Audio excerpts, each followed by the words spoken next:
Yun, sa bali Independence Day ngayon mga idol. Kaya ang naisipan natin ay palipad itong ating Philippine flag na design na ating guryon, yung jet kite natin. Ayan. Ready na natin yung upuan natin. Yan, para makapagpatayog na tayo. At bali, maganda-ganda yung hangin ngayon mga idol, timing. Kasi ilang araw din na maulan dito, tapos walang hangin. Kaya ngayong may hangin, sulitin natin. Okay, samantalahin natin magpalipad. Okay. Yan. Dumibitak man. Sa ano lang yun? Sa screen lang yun. Pa'y nabitak. Hindi ko rin alam.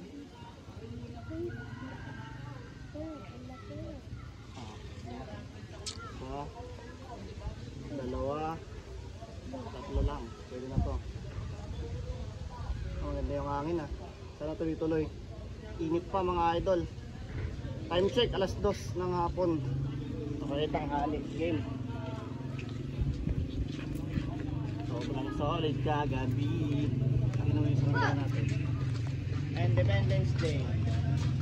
Ang liit na nagpupura ko.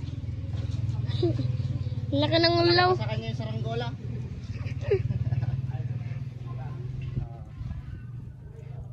2 meters etong ating jet kite, yung kanyang pakpak, yung haba ng pakpak 2 meters. Tapos yung tangkad nasa 5 feet mahigit.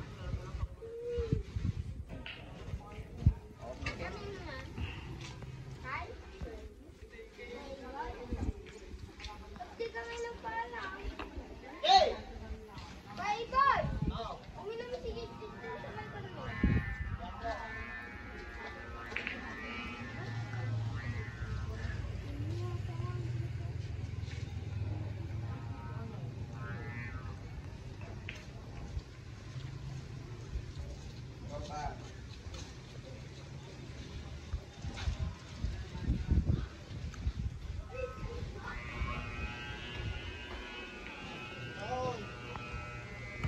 Ano makikita?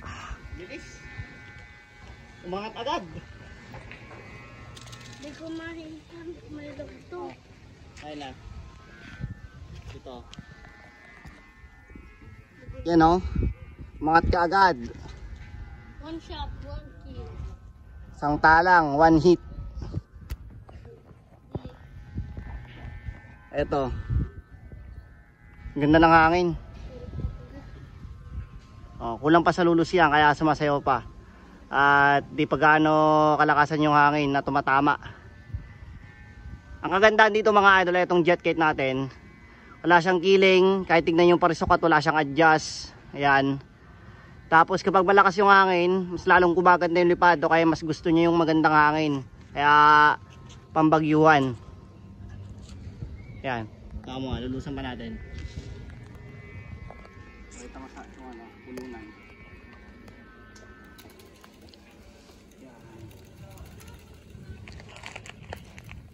Law-lawan.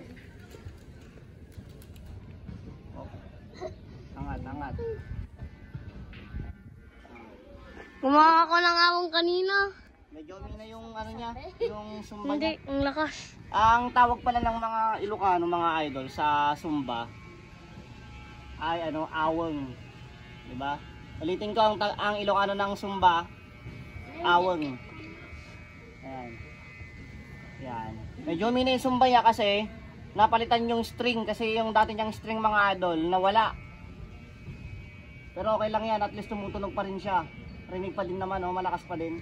Pero iba talaga yung lakas nung nauna na string niya. Ayan. Kumaha ko ng awang kanina. Ginanon ko, tinali ko sa may mahabang kwan. Maganip na. Tapos ginanon ko, Gino. Ginanon ko. Maganip na rin. Ito mga idol. Oh, taas na. Alas na ko na. Tayog na oh. Ang tayog na. Kuya Franz, meron ka mukha sa nag-email lang. Dalawang lang. Dalawang lang. Sobrang solid. Ang tayog mga idol. Yan. Hindi ba? Lagyan muna tayo ng ating water para dito may dehydrate.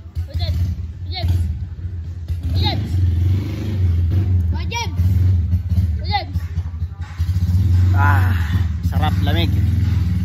Aqua Plus. Baka naman, di ba? Mag Aqua Plus. Pag nauuaw, mag Aqua Plus.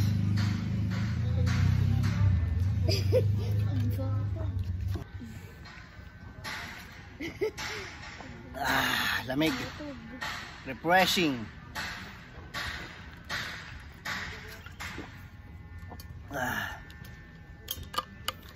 Aqua Plus, baka naman kahit konting sponsorship lang, 'di ba? Kahit pambili ko lang ng Honda Civic.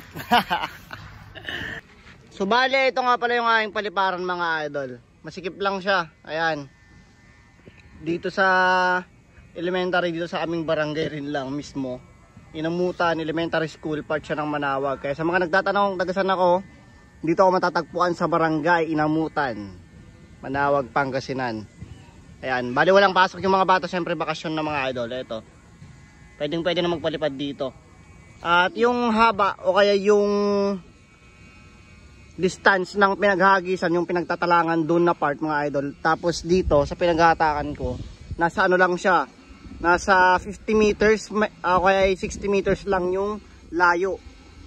Kaya kailangan talaga malakas yung hangin para pag tinalang siya ay mapaangat mo. Kasi kapag malapit o kaya ay maiksi lang yung paliparan mo, ang hirap paangatin dahil kukulangin siya sa hangin. O kaya ay yun nga, baka di siya tamaan kaagad ng hangin. Mas maganda kapag italang yung saranggola nyo, o kaya kapag ihahagis yung saranggola nyo mga idol, kailangan malayo para isang angat lang, di ba? Tamaan kaagad siya ng hangin. Ito yung ating jet kite.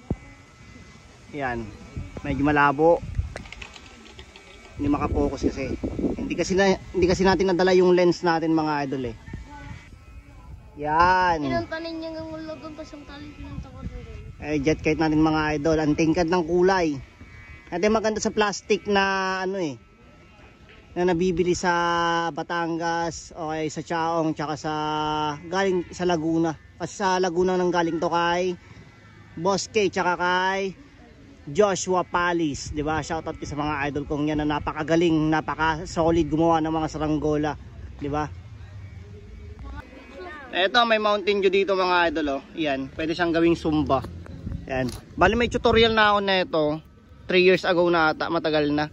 So bali next time ulit, try natin ulit gumawa ng mga tutorial natin ng Zumba para sa mga bago natin na mga subscriber, para matutunan din nila kung paano ginagawa yung Zumba na DIY. O kaya kung wala kang film strip o kaya laminating film, plastic bottle lang, sapat na, di ba? Pwede rin naman yung sako gawing Zumba, kaso nga lang ang problema, hindi niya kaya yung mga malalaki o kaya malaki yan kasi matigas na yung bawig nun, kaya napuputol. Kaya ang kailangan mo ng string kapag malaki yung Zumba mo, kailangan makapal din yung string niya. Kasi yung sako, yung hibla ng sako, manipis lang siya, maliit-liit lang siya, kaya mapuputol siya kapag ikakabit mo na yung bawig, di ba? Pansin nyo ba ilang araw din tayong hindi nakakapag-upload o kaya di tayo active mga idol? Dala ng busy tayo kasi may mga nilalakad akong mga requirements ko para dun sa career ko na aking papasukin. Tapos sumabay pa yung panahon na maulan, hindi rin ako magawa ng tutorial. Kaya ngayon lang ulit tayo na nakapag-vlog kasi maaliwalas yung panahon, maganda yung panahon. At nagkaroon ng magandang hangin. Tapos nga pala mga idol, sa dinami-dami kong saranggola ngayong season, wala na ulit natira kasi nabenta na lahat. Dala ng kailangan ko ng budget o kay pera. So balang natira na lang sa akin etong ating jet kite. Hindi ko kasi binebenta to eh. Talaga kahit na bilhin sa akin ng magkano, kasi eto pang competition ko to, tsaka remembrance ko to. Eto yung pinakamatagal ko na kasing saranggola ngayon na meron ako, kaya napag-isip-isip ko hindi ko na muna ibebenta to.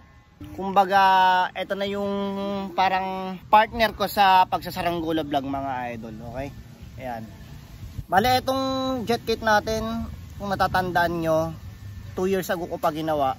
Pangalawang pabalat nyo na to. Itong nakakabit nyo dito, pangalawang plastic nya na, okay, pabalat na nilagay natin. Kasi yung unang yung plastic dati na sobrang luma na, diba, inalis na natin, tapos pinalitan natin ng bago na plastic at nilagyan natin ng konting twist, medyo nirestore natin ng mas magandang format kumpara yung dati.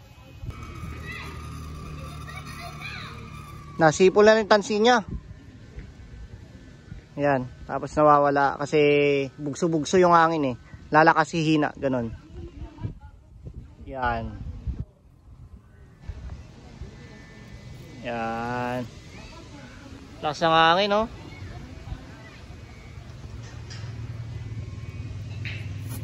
Yan.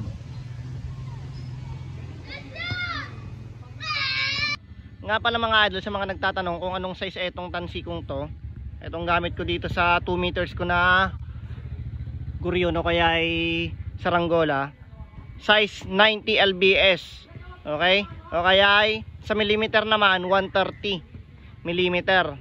Tapos sa ano, sa sukat naman, kung kapag may mga sukat kasi yung ano tali 'di ba? Kapag sa lubid naman, kapag ikukumpara, nasa 1.3.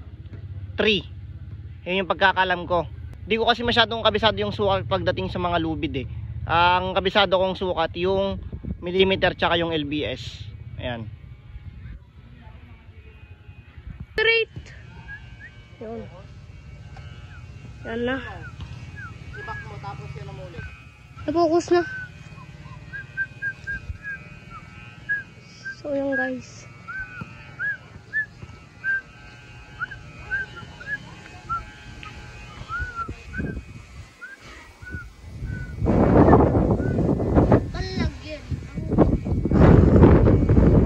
Lukas. Pati yung cellphone kinukon na nahangin na. Dan may sukat pa. Dan. Bisaboran magkatikat kung garad ka magkakatikat. Ngayon, di ako na lang. Bitawan mo na garad yan, ako na lang. Tayo'y Pilipino naman.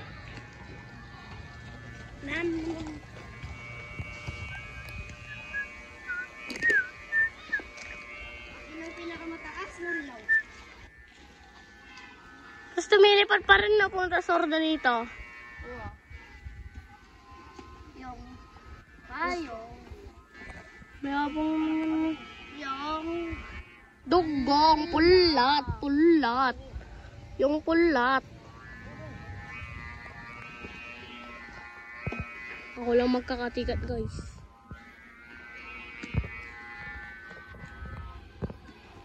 Yun, so bali dito na natapos yung video mga idol. Pero bago ko putulin tong video na to, syempre binabati ko lahat ng kapwa kong Pilipino ng Happy Independence Day. Yan, di ba? So kaparehas ng ating ng ating saranggola. At syempre yung mga bagong bisita lang dito sa aking channel, mag-subscribe na kayo sa aking channel para next na video natin ay updated kayo, okay? So kita-kitsa lang ulit sa mga future vlogs. God bless.